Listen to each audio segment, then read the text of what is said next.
ஆண்டவராய் இயேசு கிறிஸ்துவின் நாமத்தினாலே உங்கள் யாவருக்கு என்னுடைய அன்பான வாழ்த்துக்களின் நன்றியில் நான் தெரிவித்துக் கொள்கிறேன். அப்பொழுது கானானுக்கு தகப்பனாகிய காம் தன் தகப்பனுடைய நிர்வாணத்தை கண்டு வெளியில் உள்ள தன் சகோதரர்களுக்கு அறிவித்தான்.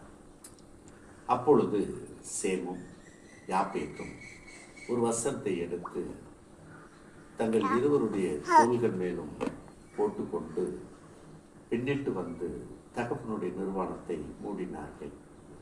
அவர்கள் எதிர்முகமாய் போகாதபடியினாலே தன் தகப்பனுடைய நிர்வாணத்தை காணவில்லை. நோவா திராட்சை ரசத்தின் வெறி தெளிந்து விழித்த போது அவன் தன் இளையகுமாரன் செய்ததை அறிந்து கானான் சபிக்கப்பட்டவன் அவன் தன் சகோதரர் அடிமைகளிடத்தில் அடிமையாய் இருப்பான் என்று சாபமிட்டார். தகப்பனுடைய செயல்களை வெளிப்படுத்துவது தவறு என்பது வேத வசனத்தின் மூலமாக அறிகிறோம். தேவனுக்கு நான் நன்றி சொல்கிறேன்.